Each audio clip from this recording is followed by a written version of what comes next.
Seguimos com liberdade de opinião e agora vamos direto até Brasília conversar com o jornalista Alexandre Garcia. Oi, Alexandre, bom dia. Olá, Roberta, bom dia. Vamos aos temas de hoje.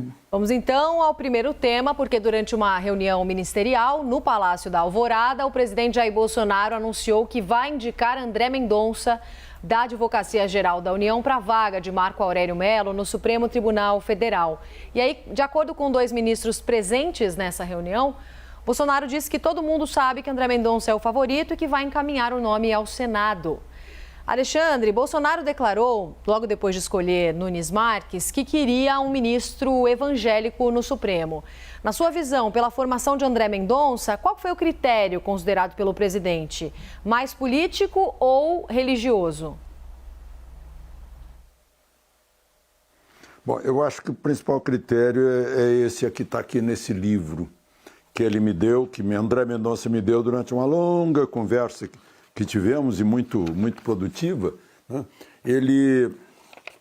O nome do livro é, o título, O Princípio da Validade da Prova em Casos de Corrupção. Ele escreveu quando estava na Universidade de Salamanca, Universidade do reitor Miguel de Unamuno, né? um nome assim conhecidíssimo no meio intelectual do mundo inteiro.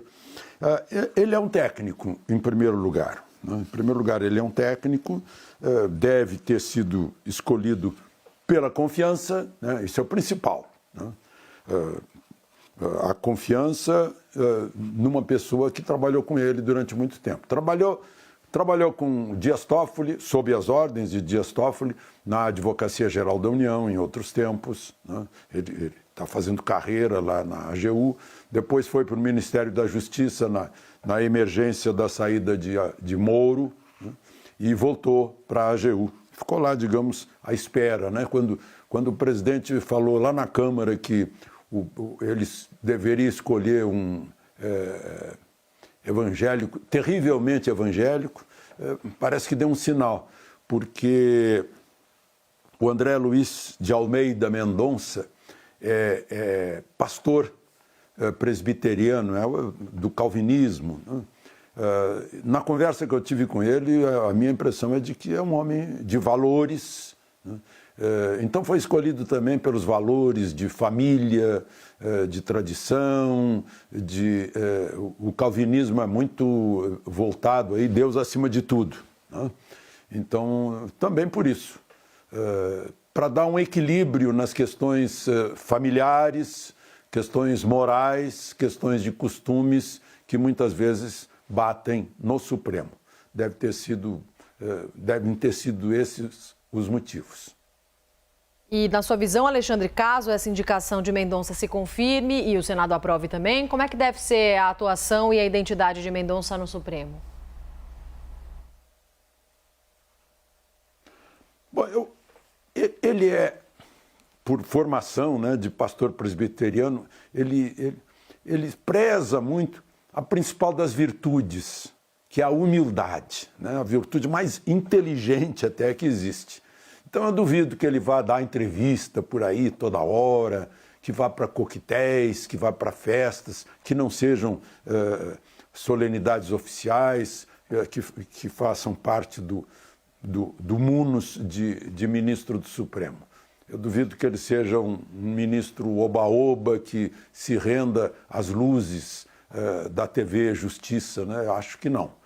E acho que será um fiel cumpridor da Constituição, que isso, infelizmente, a gente tem que considerar que é preciso cumprir a Constituição, ainda que seja ministro do Supremo, né?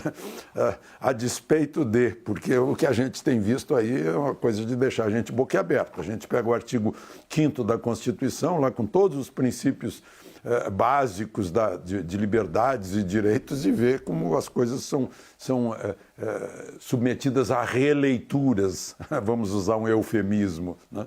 Artigo 220 da Constituição, da mesma forma, sobre liberdade de expressão, ausência de censura. Eu creio que ele vai ser um fiel intérprete da Constituição. Isso né, tem um aspecto político aí, tem que passar pelo Senado. E é uma coisa que muita gente fica pensando, né? Dos compromissos que um ministro do Supremo assume, né? Primeiro, com o que o indica, depois com os que o aprovam no Senado, né? A gente sabe aí de cenas, né? De candidato ao Supremo sendo conduzido por um senador, por um advogado, por um amigo comum de senadores, de porta em porta, a pedir voto nos corredores do Senado. É uma coisa meio estranha, porque é o Senado que julga o ministro do Supremo.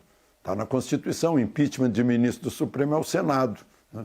E a gente sabe que está cheio de senadores, inclusive o relator da Constituinte, relator da CPI, né, que tem aí quase uma dúzia de ações no Supremo, né, que se cria essa interdependência, digamos assim.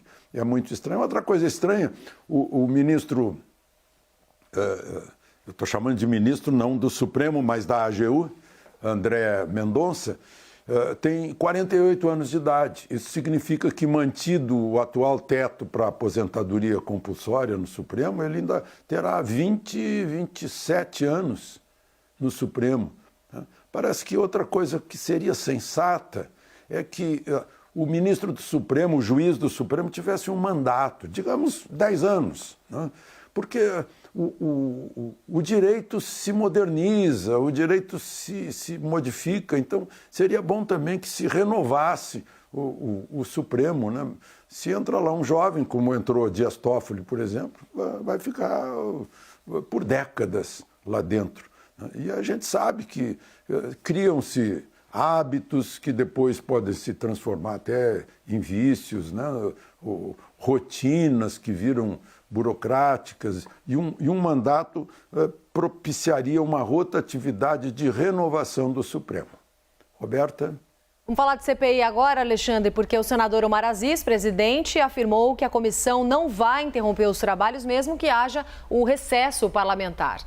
Aziz disse o seguinte, abre aspas, nós não temos o direito, como senadores e senadoras, de tirar férias enquanto pessoas estão morrendo. Nós temos a vida toda para tirar férias. É o que disse, portanto, o Aziz, fecha aspas. Ele não informou se já acertou esse assunto com o presidente do Senado, Rodrigo Pacheco. Lembrando que o início do recesso parlamentar estava previsto para o dia 18 de julho.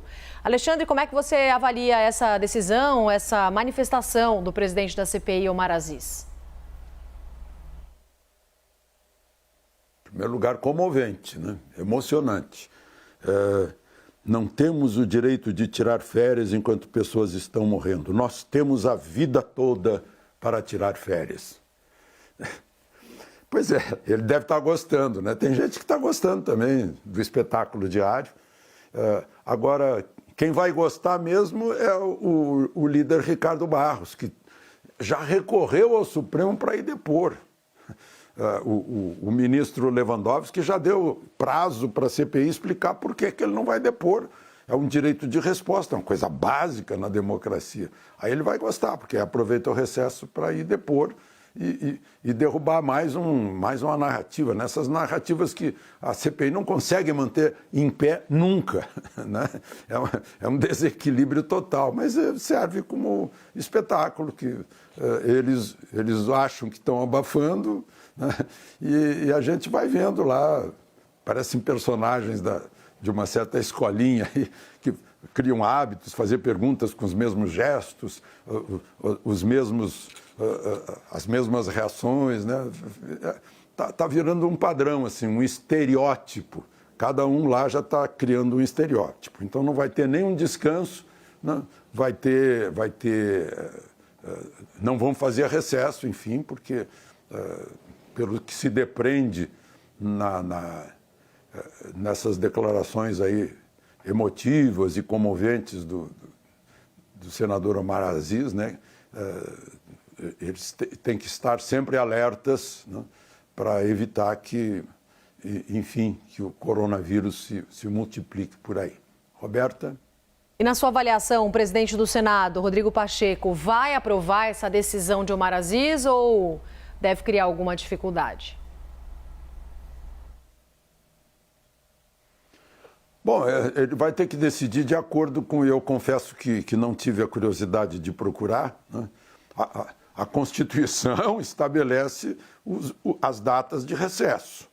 Eu não sei se tem alguma exceção, criar exceção para a Constituição num regimento interno é meio só no Brasil de hoje, né? Mas, enfim, o presidente do Senado vai ter que tomar decisão com base na lei, né? Na lei maior, na lei Magda, como já disse o presidente Omar Aziz, né? Enfim, tem o Supremo para decidir isso, porque o Supremo já mandou abrir a CPI, o Supremo já estabeleceu quem pode e não pode falar na CPI, agora tem um que pede para ir falar na CPI, pede ao Supremo, né? Já teve 2 senadores agora, ontem, anteontem, que já pediram ao Supremo para prorrogar a CPI. Então, de repente, esse assunto pode até acabar no Supremo para, enfim, estabelecer se o Supremo abre mais uma exceção à Constituição ou não. Roberta? E a CPI da pandemia, que ouviu ontem a servidora do Ministério da Saúde, a Regina Célia, que é apontada como a responsável por autorizar a importação da vacina indiana Covaxin. Ela contradisse os irmãos Miranda e afirmou que não encontrou nada de atípico no contrato da compra do imunizante. Vamos rever um trecho. Em relação à minha função de fiscal, para fiscalizar a execução do contrato, não teve nada atípico. No depoimento do senhor Luiz Miranda, foi dito que se faria um pagamento antecipado. Eu quero deixar claro que a cláusula é muito expressa no que diz respeito à entrega do produto, onde o pagamento só seria feito após a entrega e após a aprovação integral pela Anvisa para uso emergencial e temporário ou registro definitivo. Havia pressão sobre o andamento do processo? Alguém falou com a senhora? Nunca sofri pressão. Ou tudo foi iniciativa da senhora? Nunca sofri pressão em relação a esse Ninguém lhe falou processo. sobre esse contrato? Nunca recebi nenhuma pressão em relação a esse processo. Das respostas da servidora, Alexandre, qual que é a sua avaliação sobre esse depoimento à CPI? Difícil responder uma pergunta que diz assim, ou tudo foi iniciativa da senhora, né? Ou seja, é uma indução. Eu não sei se o pessoal lá da Inquisição daquela época tinha essa erudição a ponto de pôr respostas na boca dos depoentes, né? Mas foi mais uma narrativa que não ficou em pé, né? Se desequilibrou e caiu assim como pedras de dominó, né? Embora a senadora tenha apresentado lá toda a explicação sobre o que é invoice, né? Que era uma fatura experimental, um borrador, um copião, né? Em que ali se fecham as negociações, olha, esse item aqui não vai, esse vai, né? A coisa assim mais corriqueira, né? Ganhou foros de denúncia. E aí vai lá a servidora, né, funcionária de carreira, vai lá e diz, não foi nada disso, sinto muito. Né? Aí ficam lá se olhando. O senador, quem gosta disso é o senador Marcos Rogério, que aí passa por cima de todo mundo, atropela todo mundo e traz, olha, é isso, o que vocês estão discutindo aí? Né? E nós todos, os espectadores, ficamos vendo assim, puxa, como é que caíram nessa? Né? Enfim, é esse o destino da CPI, que ainda quer dobrar a aposta, quer ser prorrogada, quer aproveitar para trabalhar no fim de semana, né, porque acha que está abafando. Roberta? Ainda falando sobre a CPI da pandemia, a CPI vai ouvir hoje o ex-diretor do Departamento de Logística do Ministério da Saúde, Roberto Ferreira Dias. Aliás, nós temos imagens porque ele chegou agora há pouco ao Senado. A gente está vendo essas imagens, portanto, da entrada dele ali acompanhado já para o depoimento que vai fazer daqui a pouquinho. Você vai ver todos os detalhes, cobertura ao vivo da CNN Brasil. Lembrando que Dias foi exonerado do cargo em junho, depois da denúncia de que teria pedido propina para autorizar a compra da vacina pelo governo federal. Até agora, Dias nega a acusação. Alexandre, qual que é a expectativa para o depoimento de hoje de Roberto Ferreira Dias, que, como a gente viu, já chegou?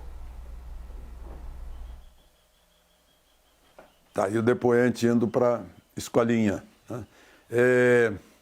Eu acho que interessa muito o livro Guinness, porque o cabo PM de Minas Gerais declarou que chegou lá, estava no hotel, né? Aí ele recebeu um telefonema avisando que tinha 2 pessoas que estavam jantando. Ele foi lá para o restaurante para vender 400 milhões de doses de vacina e recebeu o pedido de $1 por dose em um lote de 400 milhões de doses.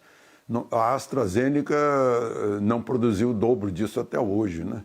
Então, é estranho o número, estranho que um cabo PM esteja vendendo 400 milhões de doses, estranho que uma pessoa peça $1 em 400 milhões de dólares, isso dá livro Guinness, dá uma propina de 400 milhões de dólares, ou seja, mais de 2 bilhões de reais de propina. Essa é a história, essa é a narrativa. Por mais que pareça ficção e tal, a CPI está considerando que é um assunto digno de ser discutido. Diante da denúncia, ele imediatamente foi afastado do cargo de confiança para saber o que está acontecendo. E hoje ele vai lá explicar essa história. A AstraZeneca já explicou, disse, olha, nós fazemos negócio direto com governos, né, e com entidades como a COVAX, por exemplo, né, ou a IMS e tal. Mas não temos esse tipo de vendedor, né, ele não nos representa. Então, não representa, não houve o negócio, é uma soma astronômica de propina, mas lá na CPI, supostamente, há credibilidade para isso. Roberta? Alexandre, obrigada. Ótima quarta-feira para você. Aproveitem o dia.